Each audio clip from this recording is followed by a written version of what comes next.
और उसके बाद वो जंगल एक बार फिर से सुमन की चीखों से गूंज उठा। लेकिन आज की रात सुमन की चीखों को सुनने वाला वहां पर कोई भी नहीं था। अगर वहां पर कोई मौजूद था तो बस हरिया, जो कि अब एक भेड़िए में बदल चुका था। सुमन के बालों को पकड़कर घसीटते हुए वो जंगल के बीचों बीच एक जगह पर ले जा रहा था। अगली सुबह गांव में। अरे भाई, पता नहीं क्या बात है, अपने गांव का हरिया किसान और उसकी पत्नी सुमन दोनों गायब हैं। दोनों का कोई अता पता नहीं। अरे कैसी बातें कर रहे हो भाई, ये कब हुआ? अरे पूरे गांव में खबर फैली पड़ी है। कल रात को दोनों खेत की तरफ जा रहे थे, लेकिन लौटकर आए ही नहीं। तो हो सकता है अपने खेत पर होंगे। पूरा गांव ढूंढ कर आया है भाई। जानते हो क्या मिला वहाँ पर? क्या हुआ भाई? क्या मिला?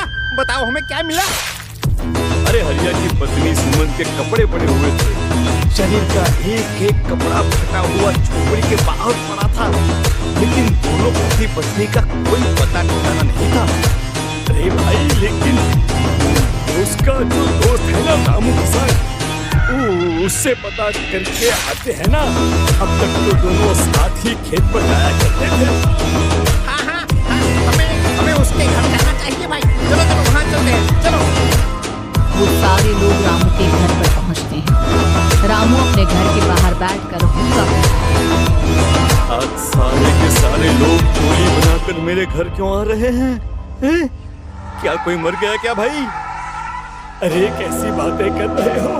तुम्हारा सबसे अच्छा दोस्त हरिया और उसकी पत्नी गायब है और तुम यहाँ बैठकर हुक्का पिए जा रहे हो, हैं?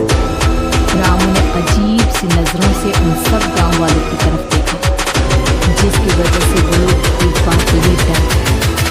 गायब है? अरे गायब नहीं है, मुक्ति मिल गई है। उन दोनों को मुक्ति मिली है। इस दुनिया में आकर हर इंसान पाप करता है और उसे उसके पापों के लिए मुक्ति मिलना बहुत जरूरी है। अरे ये कैसी बहकी की बातें कर रहे हो भाई? और इसका चेहरा अजीब सा क्यों लग रहा है? लगता है दोस्त के मरने का गम बैठ गया है। पागल हो गया है शायद ये पागल। ये बात सुनते ही रामू चीख कर जोर से चिल्लाते हुए कहता है, पागल मैं नहीं हूँ, पागल तुम सब हो।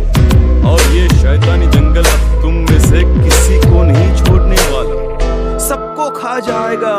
याद रखना मेरी बात। ए शैतानी जंगल? कैसा शैतानी जंगल? लगता है रामू पागल हो चुका है। हमें यहाँ से चलना चाहिए भाई। चलो चलो चलो। तभी रामू की पत्नी बाहर आती है। नहीं, आप लोग इनकी बात का बुरा मत मानिए। 2 दिन पहले हरिया के साथ खेत पर गए थे। जब से वहाँ से आए हैं तब से ऐसी ही बातें कर रहे हैं। भगवान जाने ऐसा क्या देख लिया उन्होंने, खेत में कुछ भी बड़बड़ाते रहते हैं। लेकिन गांव के लोगों ने कमला की कोई बात नहीं सुनी और वो सब वहां से चले गए। रात अब धीरे धीरे ढलने लगी थी। तभी अचानक किसी ने धीमी सी आवाज में रामू को पुकारा। रामू, आ जाओ, मैं तुम्हारा इंतजार कर रहा हूँ। और सुनो, अपनी पत्नी को साथ लेकर आना, नहीं तो काम अधूरा रह जाएगा। ये आवाज सुनते ही रामू के चेहरे पर शैतानी मुस्कुराहट आ जाती है। वो धीमे कदमों से अपने घर के अंदर आता है। क्या हुआ? तबीयत ठीक है ना अब आपकी? मैं तुझे अपने साथ खेत पर ले जाने आया हूँ, चल। मैं तुम्हारे साथ कहीं नहीं जाने वाली। मुन्ना गहरी नींद में सो रहा है और उसे अकेला छोड़कर मैं तुम्हारे साथ खेत पर नहीं आ सकती। वैसे भी तुम्हारे उन खेतों में भगवान जाने कौन सा राक्षस घूम रहा है, मुझे तो डर लगता है। रामू गुस्से में दांत पीसता अपनी झोपड़ी से बाहर आ जाता है और कमला गहरी नींद में अपने बच्चे के साथ सो जाती है। तभी अचानक रात को रामू की झोपड़ी के ऊपर एक साया वही गाना गुनगुनाते हुए घूमने लगता है जो हरिया के मोबाइल में बजा करता था। मैं मौत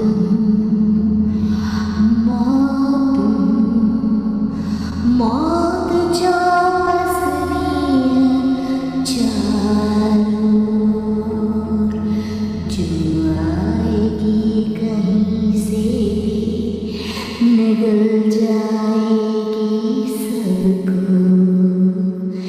मैं मौत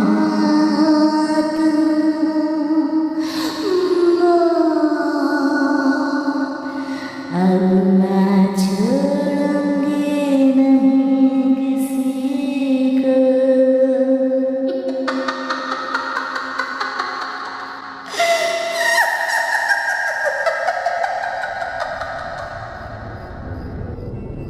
ये आवाज सुनकर रामू की पत्नी कमला की आंख खुलती है और वो देखती है कि उसका मुन्ना अपनी जगह से गायब था। कमला चीखते हुए बाहर दौड़ कर आती है। वहां पर उसने देखा कि रामू ने अपने बच्चे को झोपड़ी के बाहर एक पेड़ से उल्टा लटकाया हुआ था और उसका बच्चा चीख चीख कर रो रहा था। वहीं दूसरी तरफ एक साया बच्चे के ठीक नीचे आग जलाकर उसके चारों तरफ हैवानों की तरफ नाच रहा था। छोड़ दो मेरे बच्चे को। अरे क्या कर रहे हो तुम? शर्म नहीं आती तुम्हें अपने ही बच्चे को इस तरह मौत के हवाले करते हुए? अपना बच्चा? किसने कहा ये मेरा बच्चा है? अरे ये तो उस रामू की औलाद है, इस गांव के किसान रामू की, और मेरी दुश्मनी इस गांव के हर इंसान के साथ है। क्या? कैसी बात कर रहे हो तुम? और ये औरत कौन है? ये मेरे बच्चे को खा जाएगी। तभी अचानक से उस साया ने एक बेहद खतरनाक दिखने वाली औरत का रूप ले लिया और उसकी आंखों से आग निकल रही थी। सही पहचाना तूने, मैं तेरे बच्चे को खा जाऊंगी।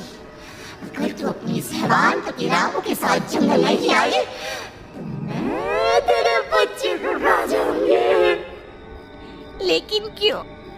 आखिर क्या चाहती हो तुम मुझसे? मुझे जंगल क्यों ले जाना चाहती हो? औरत बुरी तरह से ठहाके मार मार कर जोर जोर से हंसते ये तो तुझे वहां चलने के बाद ही पता चलेगा ना। अगर तू नहीं आई तो थोड़ी देर में तेरा ये बच्चा आग में जलकर मर जाएगा। चल जल्दी। नहीं, मेरे बच्चे को छोड़ दो। तुम जहाँ कहोगे मैं तुम्हारे साथ चलने के लिए तैयार हूँ। और उसके बाद उस बच्चे को झोपड़ी में लिटाकर आगे आगे वो साया चल रहा था और उसके पीछे पीछे रामू अपनी पत्नी के बाल पकड़कर उसे घसीटते हुए जंगल की तरफ ले गया। जंगल में जाने के बाद आज के बाद बस तुम और मैं एक दूसरे के साथ रहेंगे। मुझे तुमसे बहुत डर लग रहा है। तुम्हें क्या हो गया है? तुम तो बिल्कुल ठीक थे। वो होगा तो हमारे बीच होना चाहिए। तो आओ अपने आप को मेरे हवाले करो। कमला ने डर की वजह से अपनी दोनों आंखें कसकर बंद कर ली थी। रामू ने पूरी तरह से चीख कर कमला से कहा, आंखें खोलो और मेरी तरफ देखो। कमला ने आंखें खोली। उसने देखा कि रामू एक खतरनाक हैवान में बदल चुका था।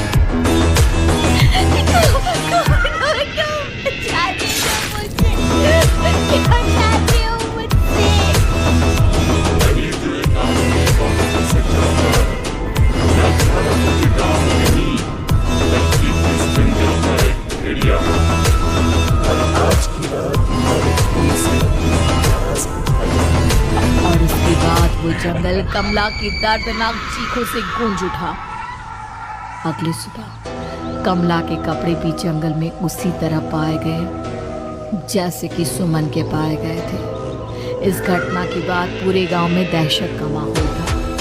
अपने माँ बाप की मौत और गांव में हो रहे इस तरह की घटनाओं की खबर सुनकर किशन शहर से गांव लौट आया था। अपने माँ बाप की बेदर्द मौत की वजह से वो बहुत परेशान था। तभी अचानक उसे अपने घर में खाट के नीचे पड़ा हुआ वो मोबाइल फोन मिला जो उसने अपने पापा हरिया को गिफ्ट किया था। अरे कितने प्यार से पापा के लिए मोबाइल फोन लेकर आया था। इसे एक दिन भी काम में नहीं ले पाए।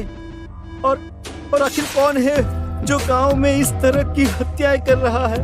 क्या है इन सब के पीछे? क्या है? मुझे पता करना ही होगा, वरना एक दिन पूरा का पूरा गांव खाली हो जाएगा। इस गांव में एक भी जिंदा इंसान नहीं बचेगा। गांव के लोगों की मदद करने के इरादे से किशन अपने गांव से दूर एक दूसरे गांव में बहुत बड़े तांत्रिक के पास मिलने के लिए गया। तांत्रिक बाबा, अब आप ही कुछ उपाय बता सकते हैं। भगवान जाने हमारे गांव को किसकी नजर लग गई है। नजर नहीं लगी है, किसी ने तुम्हारे गांव को बद्दुआ दी है। किसी सताई हुई आत्मा का प्रकोप है और अब वो पूरे गांव में किसी को नहीं छोड़ेगी जब तक उसकी आत्मा को शांति नहीं मिल जाती। अरे लेकिन ऐसा कौन है बाबा? किसकी आत्मा है और कैसे मिलेगी उसे शांति?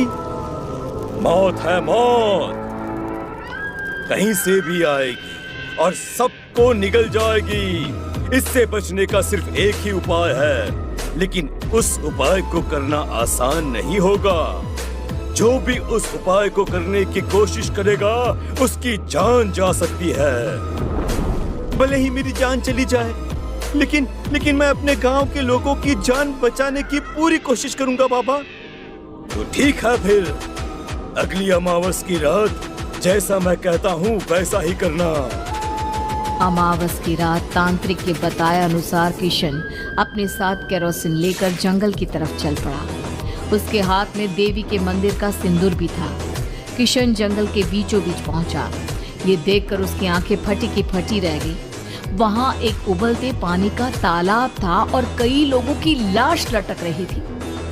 किशन के माँ बाप की लाश भी वहीं थी। माँ, बापू, क्या हो गया? ये क्या हो गया? तभी वहां पर एक औरत और आदमी आते हैं। उन्हें देखकर किशन चौंक जाता है। गोपाल काका, आपकी तो 5 साल पहले मौत हो गई थी। और निर्मला काकी, आप? मौत तो हो गई थी, लेकिन तुम ये नहीं जानते कि हमारी मौत कैसे हुई थी। क्या कहना चाहते हैं आप? कुछ नहीं, बस ये जान लो कि अब इस गांव में कोई जिंदा नहीं बचेगा। लेकिन क्यों काकी? क्योंकि 5 साल पहले इन गांव वालों ने मुझे डायन बताकर पत्थर मार मार के मार डाला। मेरी कोई गलती नहीं थी। गांव का एक बच्चा क्या लापता हुआ, सारा इल्जाम मेरी पत्नी पे डाल दिया। और जब मैंने निर्मला की जान बचाने की कोशिश की तो मुझे भी मार डाला। आपके साथ ये बहुत गलत हुआ काकी, लेकिन आप जो कर रहे हैं वो भी सही नहीं है ना? तुम यहाँ से चले जाओ, वरना तुम भी नहीं बचोगे। हमारी आत्मा पिछले 5 साल से मुक्ति के लिए भटक रही है। चले जाओ यहाँ से। मौका देखकर किशन सिंदूर उन दोनों के ऊपर डाल देता है। उनका शरीर जलने लगता है और वो भयानक तरीके से चिल्लाने लगते हैं। अगले ही पल किशन उनके ऊपर केरोसिन डाल देता है और वो दोनों जल जाते हैं। किशन अपने माँ बाप और दूसरी लाशों का अंतिम संस्कार करवाता है और अपने घर लौट आता है, लेकिन वो अभी भी इस बात से अनजान है कि मोबाइल अभी भी बज रहा था। मैं मौत